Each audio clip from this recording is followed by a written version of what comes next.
We now come to our final examination of these two accounts of the flood, found in the Epic of Gilgamesh and also in Genesis. And both of these texts do make a mention of a remembrance of some sort. In the Epic of Gilgamesh, on pages 111 and 112, it says, "When the gods smelled the sweet savor, they gathered like flies over the sacrifice. Then, at last, Ishtar also came. She lifted her necklace with the jewels of heaven that once Anu had made to please her. O you gods here present, by the lapis lazuli round my neck, I shall remember these days as I remember the jewels of my throat. These last days I shall not forget. Let all the gods gather round the sacrifice, except Enlil. He shall not approach this offering. For without reflection he brought the flood. He consigned my people to destruction." But what do we find in the Genesis record? In Genesis chapter 9, verses 8 and following, it says, "And God spoke to Noah and to his sons with him, saying, And I, behold, I establish my covenant with you and with your seed after you, and with every living creature that is with you, the birds, the cattle, and every beast of the earth with you, of all that go out of the ark, even every beast of the earth. And I will establish my covenant with you. Neither will all flesh be cut off any more by the waters of the flood, nor will there be a flood any more to destroy the earth. And God said, This is the sign of the covenant which I make between me and you and every living creature that is with you for perpetual generations. I set my bow in the cloud, and it will be for a sign of a covenant between me and the earth.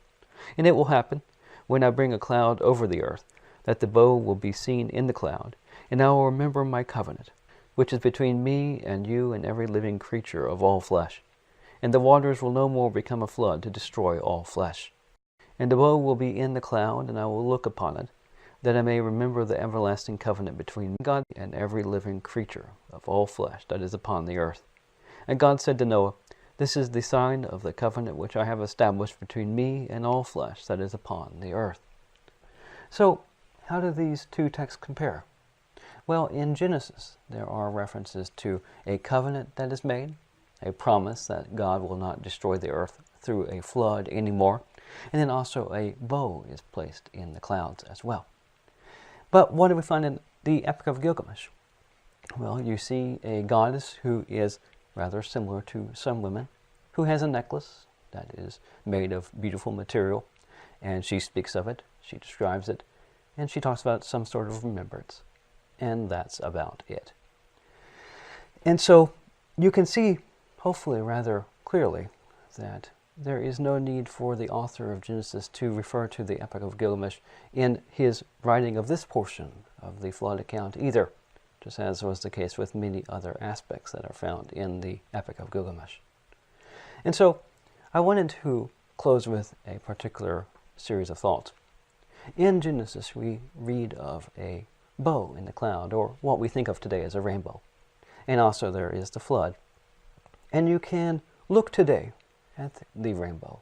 And if you're a person who is seeking after God, you can look at that rainbow and be reminded of God's long-suffering with you, and the fact that there is the promise that He will not flood the earth again and destroy it in that manner. And you can also consider what is found in the flood itself with those individuals who perished in it due to their ungodliness. And you can examine your own sins, your own pride, your lies, your hatred of yourself or others, or perhaps your sexual sins you may or may not be committing. And you can look at those things and be ashamed of them, and you can turn away from that behavior.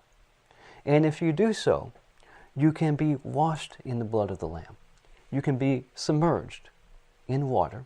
You can be flooded, so to speak, and have the old man be put to death with his sins and his ungodliness, and come up out of the water as a new creation in Christ, walking in newness of life as a child of God. And I encourage everyone who is seeking after God to do that, and to obey the gospel through that culminating act. Thank you very much, and have a nice day.